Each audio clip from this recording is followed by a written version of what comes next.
A little bit of updated news on Alpo and the surprisingly simple life that this man was living in Lewiston, Maine. Now let's get into a little bit of updated news on Alpo and the surprisingly simple life that this man was living in Lewiston, Maine. That's right. When he got out of federal custody in, what was it, like 2015, he was in a maximum security prison in Colorado. He landed in the federal witness protection program and began a new life. So his new life pretty much was in the state of Maine. And while he was there, he lived in a small, well, it was a 3-bedroom apartment, something real, low key 3-bedroom apartment. He wound up on the first floor of an old rundown. I'm not going to say the building is rundown, but if you look at the pictures right here, the apartment really doesn't look so modern. It looks old. And it was on College Street in Lewiston, Maine. And he stayed there just up until like about a week or two ago, like right before he was gunned down and murdered this past Sunday.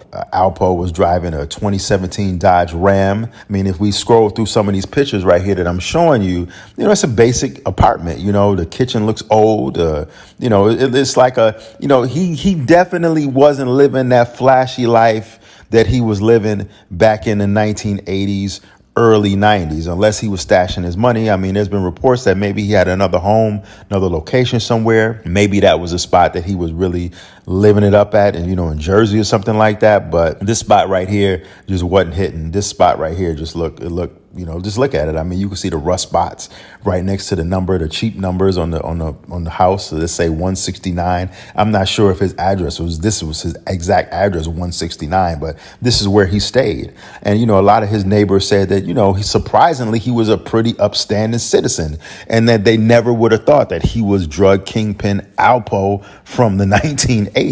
A lot of his former neighbors were interviewed, and they were saying how he was such a nice guy. If they needed help with something, he would always speak to them and say hello and offer help and services. One neighbor actually said that he got up out of there about 2 weeks ago, where he filled up a U-Haul truck by himself and he drove off. And she said that this was the last she saw of him. And his former apartment is 3 bedrooms, the kitchen and the living room is still remaining vacant. And one of the neighbors said that never really had too many problems out of him. She said, the one lady said that, he was frequenting a lot of women, which, Alpo was used to doing that. He had a lot of women coming in and out of there.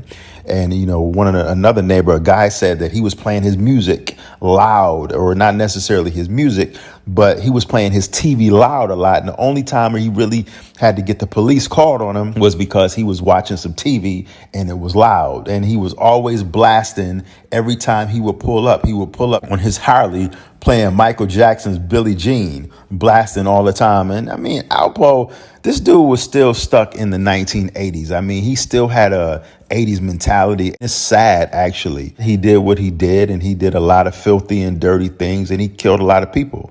The man was basically, a serial killer, considering all the people that he killed. Alpo also had a job. He worked at a warehouse of a Pepsi distributor, and then got into construction work, including a business that cleared out commercial space. He had his hands in a lot, man. You know what I mean? And it's just one of them things where it's just like, you're 55 years old, you still up in the club with a Friday the 13th Jason mask on, a black Jason mask, wearing a tight leather jacket, with a t-shirt with some jeans, looking all crazy. You know what I'm saying? Alpo, bro, he he had it coming to him. So many rumors going on, rumors that, Alpo was dating Puffy's, Diddy's, one of his baby moms. I'm not sure which one it was. But, rumors is going on that he was dating her. Rumors is going on that a female kind of lured him into, the incident that led him getting killed. One thing I can definitely say is that, after really heavily thinking about it over the last couple of days, and really kind of just letting it digest, he karma, it comes back and gets you. He did a lot of, crazy